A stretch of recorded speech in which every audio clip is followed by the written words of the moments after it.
C'est en 1970 que nous avons découvert, dans le grenier de ma grand-mère Annette, à Villeneuve-le-Roi, 6 albums contenant des centaines de cartes postales. La plupart de ces cartes ont été reçues ou envoyées par Annette, son mari Lucien, sa sœur Berthe ou Olga et Fernand, ses enfants, entre 1903 et 1918. Nous les avons regroupées par thème et les présentons sous forme de 3 vidéos à voir sur YouTube.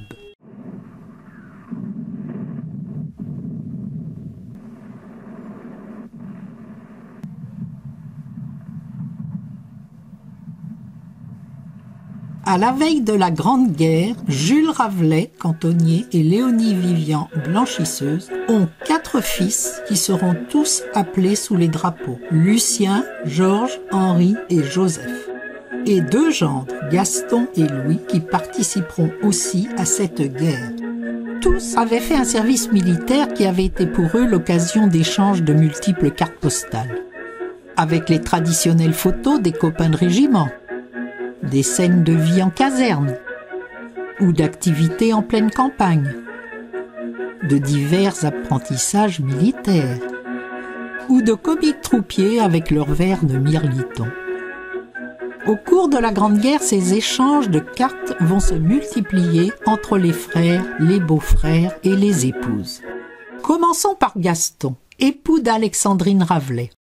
Voici le couple lors de leur fiançailles avec notre héros en tenue de chasseur à cheval. Ici Gaston aux commandes d'un aéroplane factice.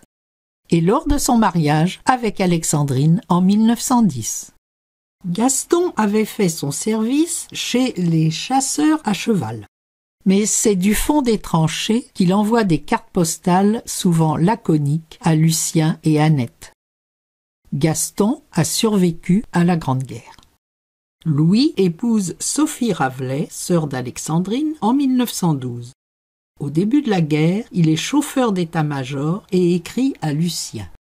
J'ai vu Georges hier pour lui porter du rhum que je lui avais acheté, mais il n'est pas trop malheureux, mais il voudrait enfin que ce soit fini. En mai 1918, il combat dans l'infanterie dans la région de Reims. Le 1er juin commence l'attaque allemande de part et d'autre de la ville. Le régiment de Louis tient le secteur situé au sud-est de la ville. Au début juillet, son régiment est au repos au pied de la montagne de Reims. C'est lors d'une attaque, le 23 juillet, que Louis est mortellement blessé. Il avait 29 ans et était 2e classe dans le 23e régiment d'infanterie coloniale. Son nom figure sur le monument aux morts de Varennes-Jarcy. Georges Ravelet épouse Valentine, sœur de Gaston, en 1919. On le voit ici lors d'une période militaire en 1910. Dès la fin 1914, il est sous les drapeaux dans la Marne. Fin avril 1915, il est blessé à Ville-sur-Tourbe, en bordure de l'Argonne. Un endroit situé non loin de la Mare aux Bœufs et de la Harazé, là où vivaient jadis les ancêtres des Ravelet. Hospitalisé à Bar-sur-Aube, il envoie cette carte à Annette. Comme tu me dis, je suis préservé de la mort, car j'en ai assez vu et assez souffert. Tous les jours, j'allais à Ville-sur-Tourbe. C'est là que je me suis blessé, c'est en ligne, à 800 mètres des Boches. Je t'assure que ce n'était pas le rêve. Quand je partais, je n'étais pas sûr de revenir. En juillet 1915, il envoie une carte photo à sa filleule Olga. Après la guerre, il sera maire de Varennes-Jarcy.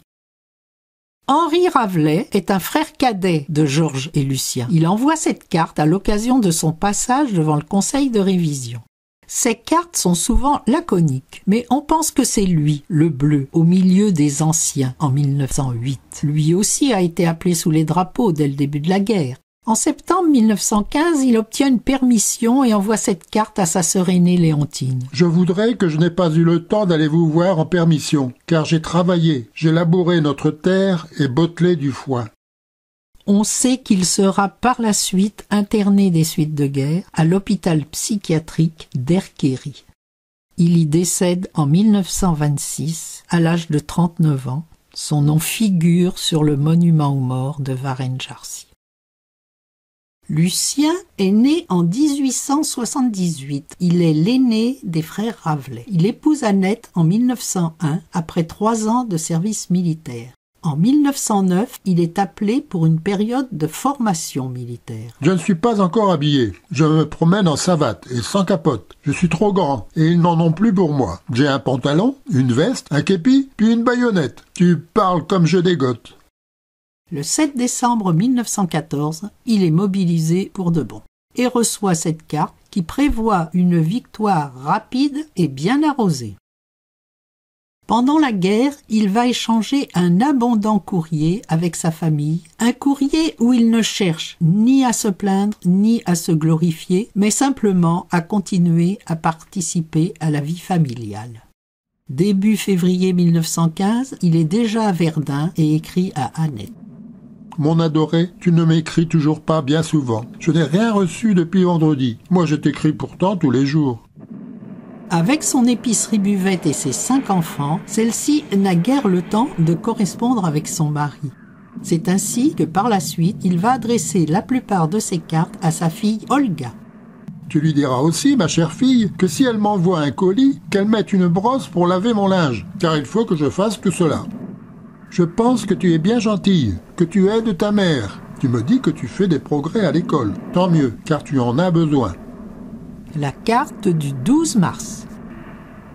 Je ne suis pas content de toi, car toi tu me dis toujours que tu es gentille, et ta mère dit que tu as toujours mauvaise tête. Je pense que ça ne continuera pas.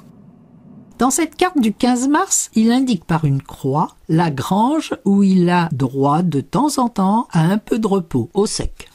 Cette grange semble toujours exister. Dans sa 7e carte du mois, il se dit heureux de savoir que la chatte a eu des petits, mais qu'il aimerait avoir des nouvelles du cochon familial. La carte du 13 avril. Ma chère fille, hier j'ai reçu ta lettre du 10 et tes violettes qui étaient fanées mais sentaient bon. Le 24 avril, une carte d'Olga le rassure sur l'état du potager familial. Monsieur Lange a planté toutes les pommes de terre et il a commencé à planter des haricots. Je me porte toujours bien. Les marmites ne m'ont pas encore attrapé et demain je retourne à Danloup pour 8 jours. Mais les boches ont envoyé aussi des obus dedans. Je ne sais pas s'ils recommenceront. En attendant, je reprends encore la garde ce soir. Une carte du 1er mai d'Annette à Lucien. Mon aimé chéri, j'ai reçu ta lettre hier soir avec sa branche de muguet. Mon trésor, j'étais bien contente. Je t'envoie un pot porte-bonheur et je mets dans l'enveloppe le premier lilas blanc du jardin qui commence à fleurir. Lucien envoie plusieurs autres cartes garnies de fleurs à Olga les jours suivants. Je t'envoie encore un peu de muguet. Il est fleuri maintenant et ici il y en a dans tous les bois. Ma chérie, je pars pour Areigne ce soir à 7 heures et demain j'irai coucher dans le bois massé tout près des boches. Je suis arrivé aux grandes charrières, sous les tentes, mais tu sais, ma chérie, je suis dévoré par les moustiques. Et il y en a plus de 100 après moi. Tu sais, dans ce bois-là, mon trésor, c'est un champ de muguet. Aussi, je t'en envoie un peu. Courant juin, c'est Fernand, 4 ans, qui écrit une carte à son papa. 2 juillet 1915, une carte de Olga à Lucien. Miracle, elle a eu son certif. Nous sommes à la mi-juillet. En bonne citoyenne, Annette verse de l'or pour défendre la patrie. Fin juillet, Lucien commente les cartes que lui envoie Annette. Tu m'envoies toujours des femmes, mais elles ne sont bonnes à rien. Elles ne veulent pas laver mon linge. Carte du 8 août de Lucien à Annette. Je pars aux charrières ce soir, mais il n'y fait toujours pas bon. Je viens d'écrire à Alice et lui envoie des feuilles. À toi, mon trésor, je t'envoie ton coq, une hirondelle, un papillon et une demoiselle. Comme beaucoup de poilus, Lucien s'est en effet mis à façonner des petits objets décoratifs dans les moments de repos. Quelques feuilles de chêne tombées et une brosse lui suffisent pour réaliser les feuilles dont il parle. C'est aux éparges que Lucien cisèle ce porte-plume dans l'aluminium d'une munition pour son fils. Au début septembre, il reçoit des félicitations avec rappel au devoir de la part d'un fournisseur de vin. 1916. Après avoir obtenu son certificat d'études, Olga a été mise au travail dans une maison bourgeoise. Elle n'a plus le temps d'écrire à son père. C'est donc Annette qui envoie une série de cartes à l'humour parfois surprenant, comme cet embarquement pour Cythère d'un poilu. Mais en 1916 à Verdun, Lucien n'est guère à la fête. De 1917, nous avons aussi retrouvé cette carte envoyée par le petit Fernand. Et une autre, de la même époque, signée de ses frères jumeaux, Raymond et Lucien. Voici la dernière carte des albums. Quand le soldat n'aura plus de tabac ni de pinard, la guerre finira.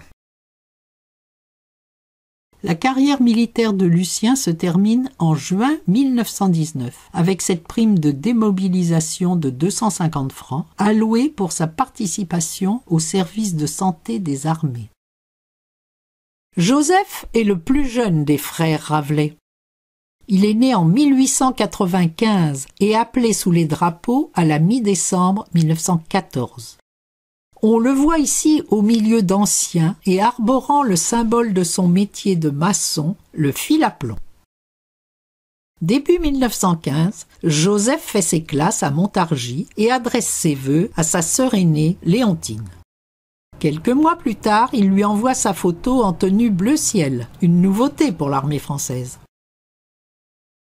En ce 19 juin 1915, il est au 169e régiment d'infanterie et écrit à Olga qu'il est au repos à Liverdun après les durs combats du Bois-le-Prêtre. En juillet, le régiment repart au combat en Argonne. Le 25 septembre, il participe à l'attaque de Champagne, au cours de laquelle, selon le colonel Mélier, le régiment, comme toute la division, a une mission de sacrifice. Partant du secteur de Saint-Thomas en Argonne, il a en effet comme objectif Binarville, avec les Allemands qui les attendent, bien installés sur les hauteurs du bois de la Grurie. C'est au cours de cette attaque, à la hauteur de Cervon, que Joseph est tué. Il avait tout juste 20 ans. Sa tombe est visible au cimetière militaire de Saint-Thomas en Argonne et son nom figure sur le monument aux morts de Varennes-Jarcy.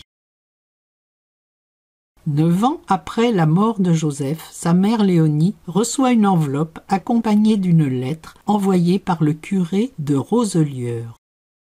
Celui-ci lui explique que l'un de ses paroissiens, qui veut rester anonyme, lui a demandé de faire cet envoi. L'enveloppe contient le livret militaire de Joseph avec 2 coupons de mandat et un billet de 5 francs. L'un des mandats avait été envoyé par sa mère le 15 septembre, soit 10 jours avant sa mort. L'histoire de Joseph s'est complétée pour nous vers 1970, lorsque nous avons feuilleté cet ancien livre de prix trouvé avec les albums de cartes postales. Une récompense obtenue par Joseph à l'école de Varennes en 1905. On y trouve dès les premières pages une carte des batailles de la Première République, avec au centre de cette carte l'endroit où Joseph devait tomber 10 ans plus tard.